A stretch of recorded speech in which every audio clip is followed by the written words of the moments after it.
Good morning guys. Max medical and nursing academy के इस online platform पर एक बार फिर आप सभी का बहुत बहुत स्वागत है। मेरा नाम पुनीत है और मैं आपको पीडियाट्रिक सब्जेक्ट पढ़ाता हूं। पीडियाट्रिक की कुछ क्लासें अपनी पहले हो चुकी हैं। पिछली क्लास में अपन ने पढ़ा था अपगार स्कोर के बारे में। अब अपगार स्कोर क्या होता है, कैसे करते हैं, उसका रिजल्ट्स क्या क्या निकलते हैं, इस सब की जानकारी अपन ने पिछली क्लास में ले ली थी। अब बात करते हैं कि अपगार स्कोरिंग अगर आ रहा है तो बच्चे की जो मॉडरेट स्ट्रेस है, सीवियर स्ट्रेस है या माइल्ड डिस्ट्रेस है, इस तरह की कंडीशन के अंदर अपन किस तरह की केयर प्रोवाइड करेंगे, इसके बारे में जानकारी अपन आज की क्लास में लेंगे। हालांकि सभी जानकारी नहीं लेंगे, सिर्फ और सिर्फ आज की क्लास में रूटीन केयर ऑफ न्यूबॉर्न की जानकारी लेंगे। रूटीन केयर आप बच्चे की तब करोगे जब बच्चे का अपगार स्कोरिंग 8 से 10 के बीच में आ रहा है। 8, 9 या 10 इन तीनों में से अगर कोई भी स्कोर आ रहा है तो केयर आपको सिर्फ रूटीन प्रोवाइड करनी है बच्चे को। अब रूटीन केयर में क्या क्या प्रोवाइड करते हैं, क्या क्या देते हैं, इन सब की जानकारी अपन आज की क्लास में लेते हैं। तो सबसे पहले आपको रूटीन केयर में क्या करना है, बच्चे ने अभी अभी जन्म लिया है, यानी कि बच्चे के पूरे पूरे चांस किस में जाने के हैं, हाइपोथर्मिया में जाने के हैं। इसलिए हैं क्योंकि बच्चे के अंदर जो हीट लॉस होता है वो बहुत ज्यादा होता है और हाइपोथर्मिया होता है, उसको जो बच्चे होते हैं उनके अंदर साइलेंट किलर के नाम से जाना जाता है। जो एडल्ट में किसको जाना जाता है, डिप्रेशन को साइलेंट किलर के नाम से जाना जाता है, उसी तरह बच्चों में हाइपोथर्मिया को साइलेंट किलर के नाम से जाना जाता है। इसलिए क्योंकि बच्चे को अगर रात भर आप खुला छोड़ दोगे तो सुबह तक बच्चे की डेथ हो जाएगी, आपको पता नहीं लगेगा कि वजह क्या है। तो वजह है यही होती है हाइपोथर्मिया। अब हाइपोथर्मिया से बच्चे को बचाएंगे कैसे, तो सबसे पहले आपको बच्चे को ड्राई करना है, हो सके उतना जल्दी। क्यों? क्योंकि बच्चा अगर गीला रहेगा तो इवेपोरेशन के द्वारा बच्चे के अंदर हीट लॉस होगी और उस इवेपोरेशन से हीट लॉस जो होती है उसको बचाने के लिए सबसे पहले अपन को बच्चे को क्या करना पड़ता है, ड्राई करना पड़ता है। ठीक है, तो फर्स्ट है ड्राई द न्यूबॉर्न। ठीक है, ड्राई कैसे करोगे, कपड़े से साफ करके उसको सूखा कर दोगे या ड्राई कर दोगे। ठीक है, दूसरी चीज है आपको क्या करना है, आइडेंटिफिकेशन बैंड अप्लाई करने हैं। आइडेंटिफिकेशन बैंड का मतलब होता है कि जिस बच्चे ने अभी जन्म लिया है उस बच्चे की माता का क्या नाम है, किसका ये बच्चा है, वो जानकारी आप उस आइडेंटिफिकेशन बैंड में लिखोगे। अब आइडेंटिफिकेशन बैंड की भी अपने आप में अलग अलग कलर कोडिंग होती है।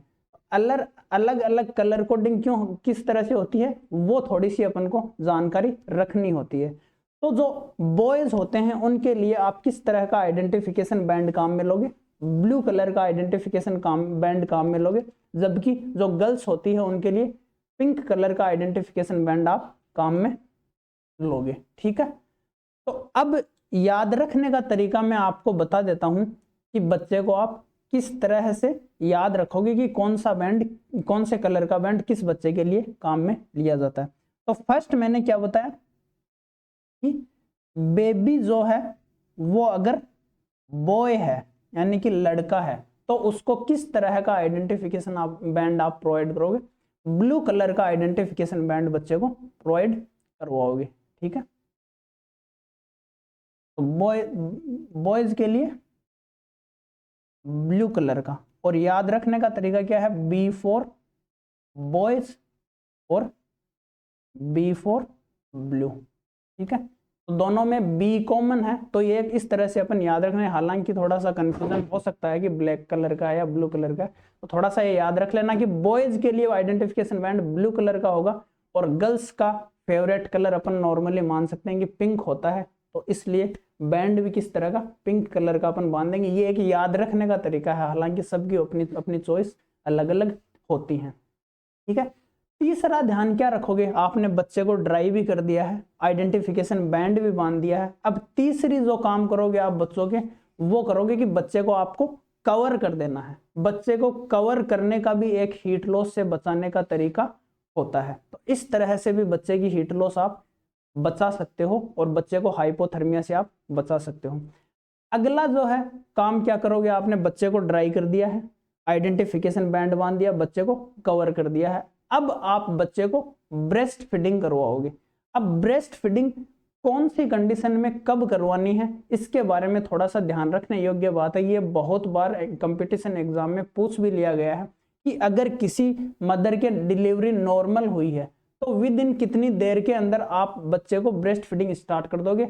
और दूसरा है कि अगर बेबी LSCS से डिलीवर हुआ है, लोअर सिजेरियन सेक्शन से अगर डिलीवर हुआ तो उस कंडीशन में आपको कितनी देर में ब्रेस्ट फीडिंग करवानी है। ठीक है, तो अगर डिलीवरी नॉर्मल है तो उस कंडीशन में आपको बच्चे को विद इन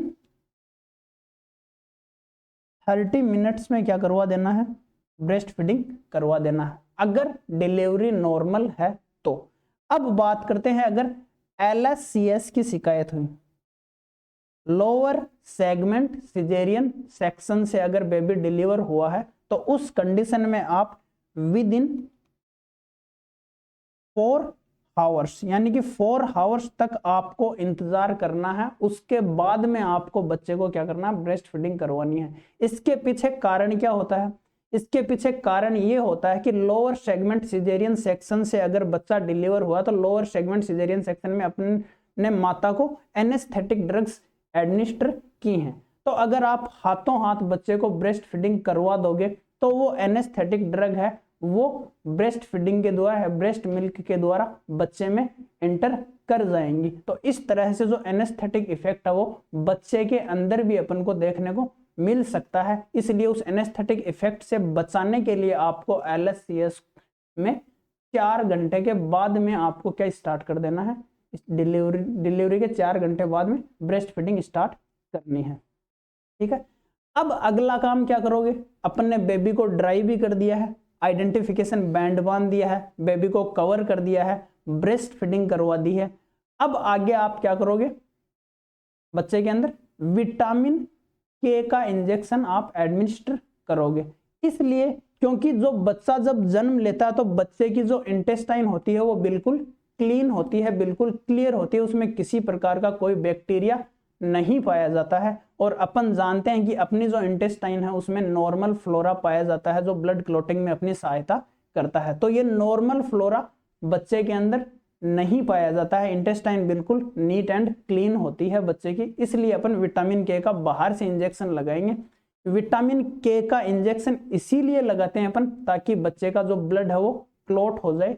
कंटिन्यूअस ब्लीडिंग अगर होती रही तो मदर और बेबी हाइपोवोलेमिया में जा सकते हैं जिससे उनकी डेथ हो सकती है। ठीक है, तो अगला काम क्या करना है आपको, एडमिनिस्टर विटामिन के।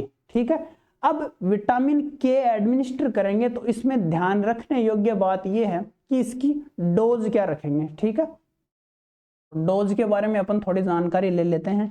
इसकी विटामिन के इंजेक्शन की डोज 2020 या 21 का जो नॉरसेट का एग्जाम हुआ था उसके अंदर विटामिन के की डोज पूछ ली गई थी। ठीक है, तो विटामिन के की डोज कितनी होती है, 1 mg डोज देनी है आपको।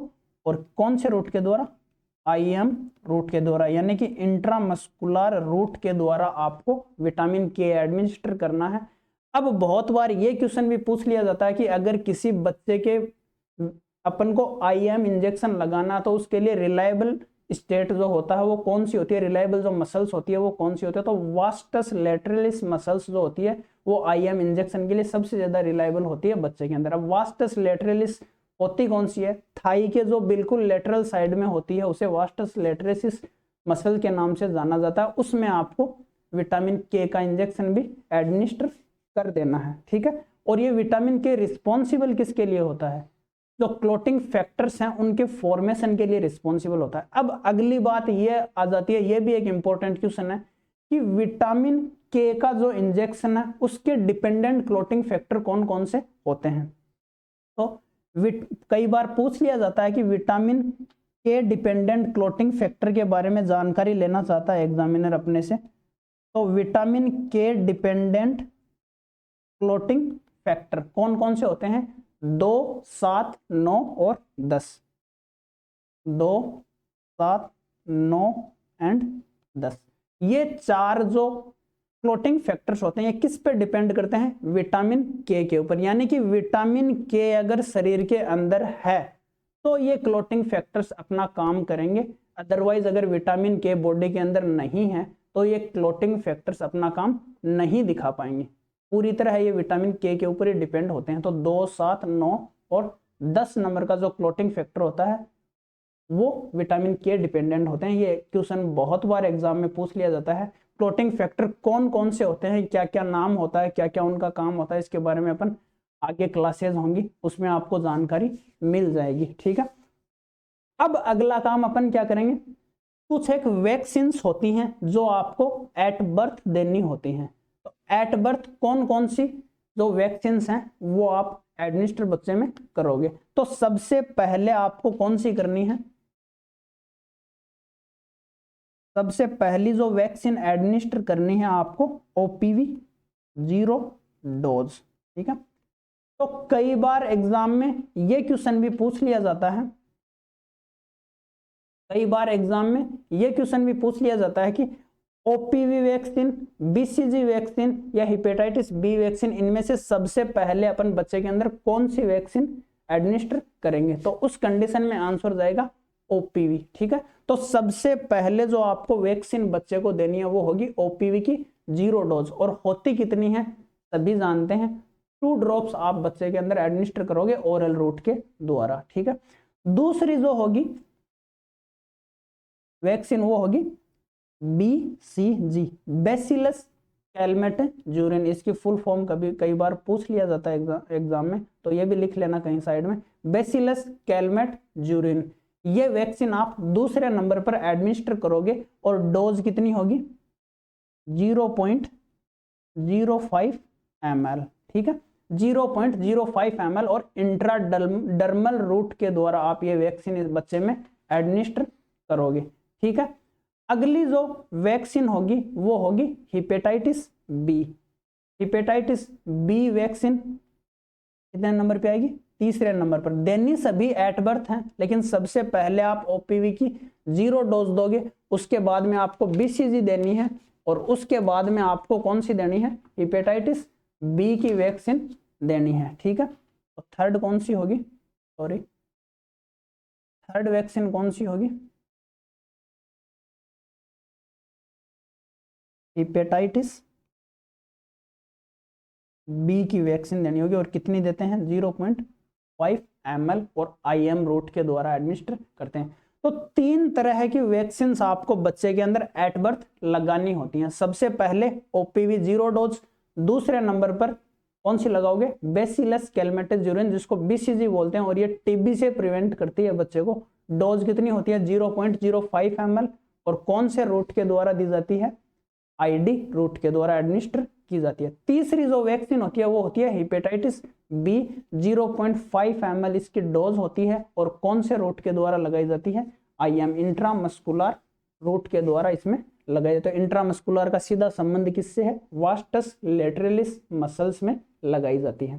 ठीक है, तो इतने काम अपन ने कर लिए हैं। कौन कौन से, सबसे पहले अपन ने बच्चे को ड्राई किया था, उसके बाद में बच्चे को आइडेंटिफिकेशन बैंड बांधा था, उसके बाद में बच्चे के अंदर क्या किया था, बच्चे को कवर किया था, उसके बाद में बच्चे को ब्रेस्ट फीडिंग करवाई थी, उसके बाद में बच्चे के अंदर विटामिन के का इंजेक्शन लगाया था, उसके बाद में बच्चे को कुछ वैक्सीन होती हैं जो एट बर्थ एडमिनिस्टर की जाती हैं, उन वैक्सीन के बारे में जानकारी ली है। ठीक है, अब अगला काम आप क्या करोगे, वाइटल साइन असेसमेंट करोगे न्यूबॉर्न के अंदर। अब आपको वाइटल साइन करना है। ठीक है, इतने काम करने के बाद में आप किधर मूव करोगे, वाइटल साइन जांचने की तरफ।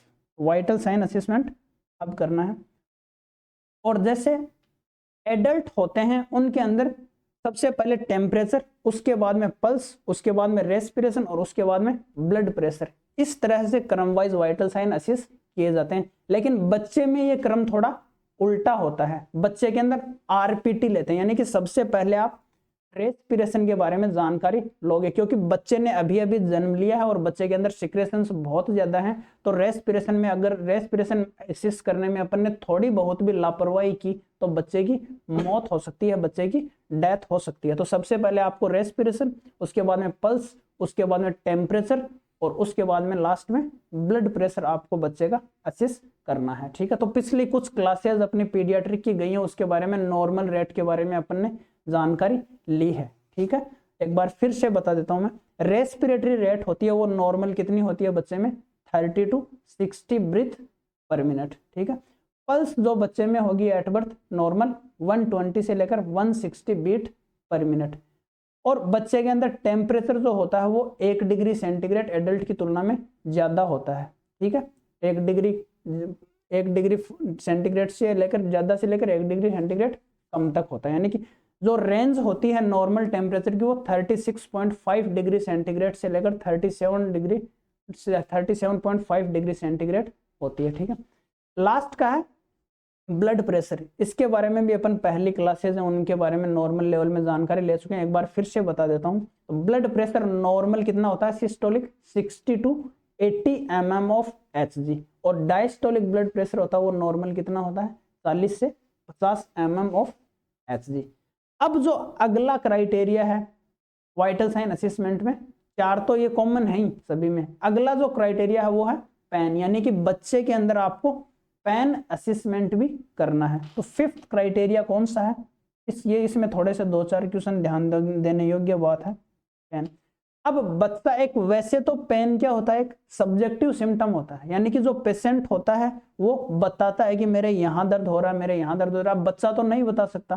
तो बच्चे के अंदर अपन पेन का असेसमेंट किसके द्वारा करेंगे, वोंग बेकर स्केल के द्वारा, ठीक है। पेन असिस, ये बहुत इंपॉर्टेंट क्वेश्चन है।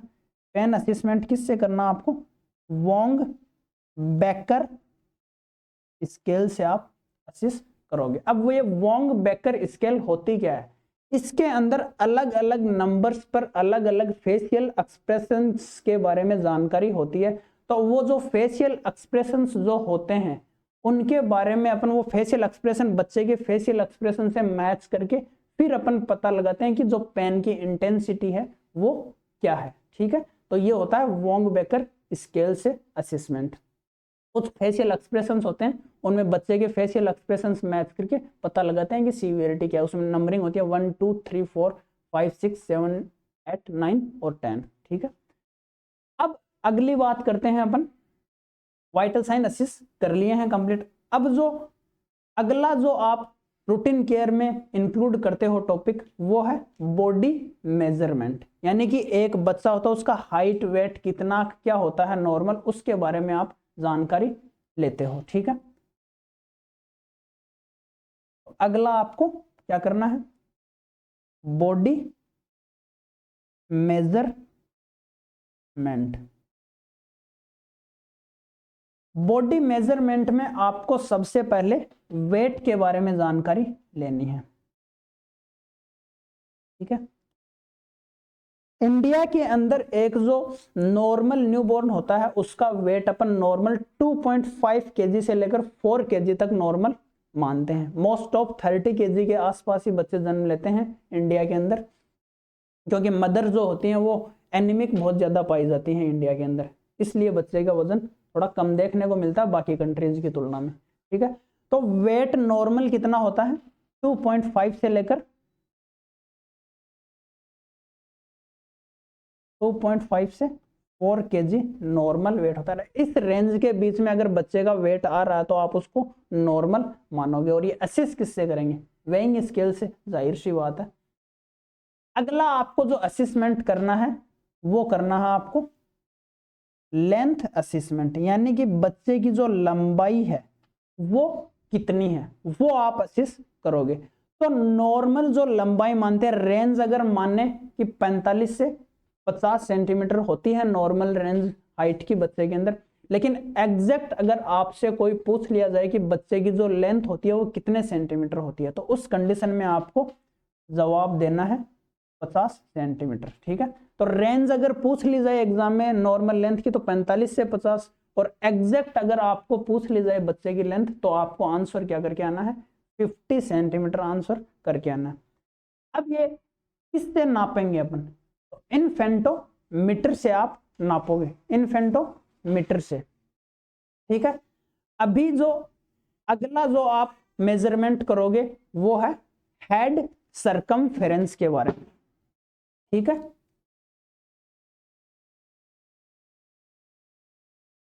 तीसरा जो असेसमेंट आपको करना है वो हेड सरकमफेरेंस के बारे में, यानी कि बच्चे के जो हेड की गोलाई है वो कितनी है उसके बारे में आपको जानकारी लेनी है। अब हेड सरकमफेरेंस नॉर्मली आपको मिलेगा 33 से 35 सेंटीमीटर, ठीक है। हेड सरकमफेरेंस नॉर्मल कितना, 33 भी मिल सकता है, 34 भी मिल सकता है और 35 भी मिल सकता है।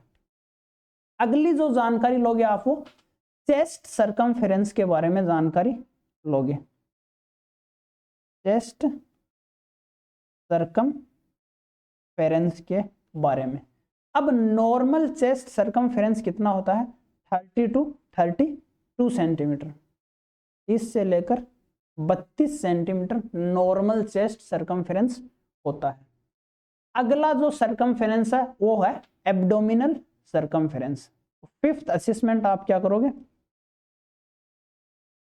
एब्डोमिनल सरकमफेरेंस, ठीक है। और ये नॉर्मल कितना होता है, 31 से 33 सेंटीमीटर, ठीक है।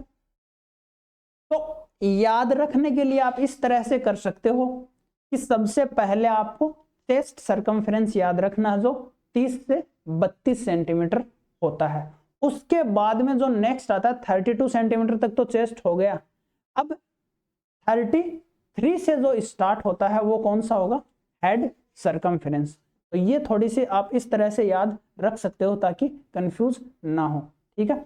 अगला जो जानकारी लेनी है आपको, पांचवा जो मेजरमेंट करना है या छठा जो मेजरमेंट करना वो है mid upper arm circumference. Mid upper arm circumference जिसको MUACB बोला जाता है, मिड अपर आर्म सरकमफेरेंस, यानी कि जो अपर बाजू है उसके जस्ट मिडिल से आपको जानकारी लेनी है। और ये नॉर्मल कितना होता है, 11 to 12 सेंटीमीटर नॉर्मल रेंज होती है, ठीक है। तो ये है बॉडी मेजरमेंट के बारे में जानकारी। और head circumference, chest circumference, abdominal circumference और मिड अपर आर्म सरकमफेरेंस, ये चारों आप इन स्टेप से असिस करोगे, इन स्टेप से आपको जानकारी लेनी है, ठीक है। तो बॉडी मेजरमेंट में क्या क्या करना है आपको, सबसे पहले वेट, और वेट नॉर्मल कितना होता है 2.5 से 4 सेंटीमीटर 4 किलोग्राम तक। दूसरा जो है वो है लेंथ। लेंथ अगर एग्जैक्ट आपसे पूछ ली जाए तो वो होता है 50 सेंटीमीटर, और रेंज अगर पूछ ली जाए तो वो होगा 45 से 50 सेंटीमीटर तक।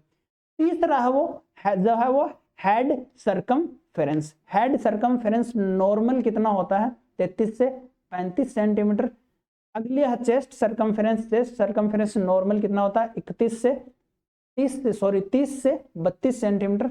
और तीसरा जो है वो है एब्डोमिनल सरकमफेरेंस जो 31 से 33 सेंटीमीटर होता है। और लास्ट है मिड अपर आर्म सरकमफेरेंस जो नॉर्मल कितना होता है 11 से 12 सेंटीमीटर होता है, ठीक है। तो ये कुछ जानकारी थी बॉडी मेजरमेंट के बारे में, ठीक है। बहुत बार एग्जाम में पूछ लिया जाते हैं ये भी। वेट को आप वेइंग स्केल से, ठीक है। लेंथ आप इन्फेंटोमीटर से, और head circumference, chest circumference, abdominal circumference ये आप किससे जांचोगे, इन स्टेप से। और लास्ट जो मिड अपर आर्म सरकमफेरेंस है वो आप साकिर टेप से जानकारी लोगे। ये बहुत इंपॉर्टेंट क्वेश्चन है कि मिड अपर आर्म सरकमफेरेंस किसके द्वारा असिस किया जाता है, तो साकिर टेप से असिस किया जाता है। साकिर टेप में कुछ रंग होते हैं रेड, येलो और ग्रीन कलर के, उसके अकॉर्डिंग अलग अलग नंबरिंग होती है जिससे अपन माल न्यूट्रिशन के बारे में जानकारी लेते हैं, ठीक है। तो ये होता है mid upper arm circumference check करना। अगला और लास्ट जो रूटीन केयर है वो है blood values in the newborn, यानी कि अब सारे काम करने के बाद में आपको बच्चे का ब्लड टेस्ट करना है, बच्चे की CBC आपको करनी है। अब इसमें अपन बताते हैं, इसमें कोई दो राय नहीं है कि एडल्ट की तुलना में बच्चे के अंदर ब्लड सरफेस एरिया के अकॉर्डिंग ज्यादा होता है, ठीक है। तो फर्स्ट है आप क्या करोगे, RBC count. RBC count approximately 4.5 से 5 मिलियन होती है एडल्ट में, जबकि बच्चे में यही बढ़ के कितनी हो जाती है 6 to 8 मिलियन पर mm क्यूब।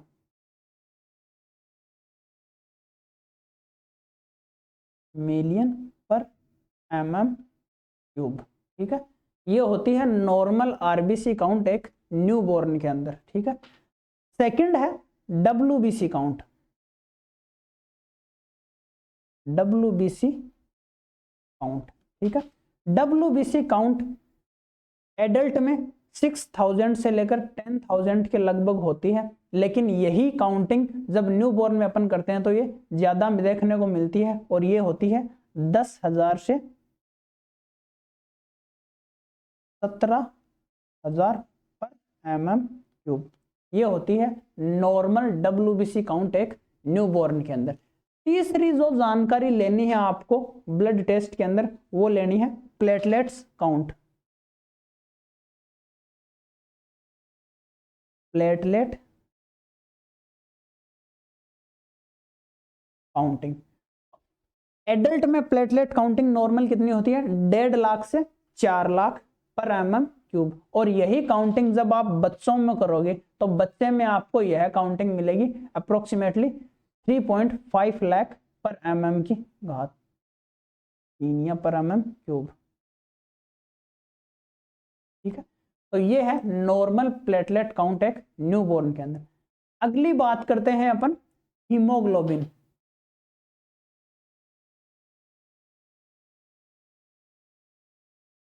अगली बात करेंगे 4 नंबर पे HB आपको, यानी कि हीमोग्लोबिन आपको चेक करना। तो एक एडल्ट में अगर आप हीमोग्लोबिन देखोगे तो वो आपको 12 से लेकर 16 ग्राम पर DL मिलेगा, लेकिन यही जानकारी जब आप एक न्यू बॉर्न में लोगे तो वो थोड़ा सा आपको ज्यादा मिलेगा, और वो आपको मिलेगा 80 से लेकर 20 ग्राम पर DL, 18 से लेकर 20 GM पर DL, ठीक है। तो ये एक नॉर्मल हीमोग्लोबिन काउंटिंग होती है न्यू बॉर्न के अंदर।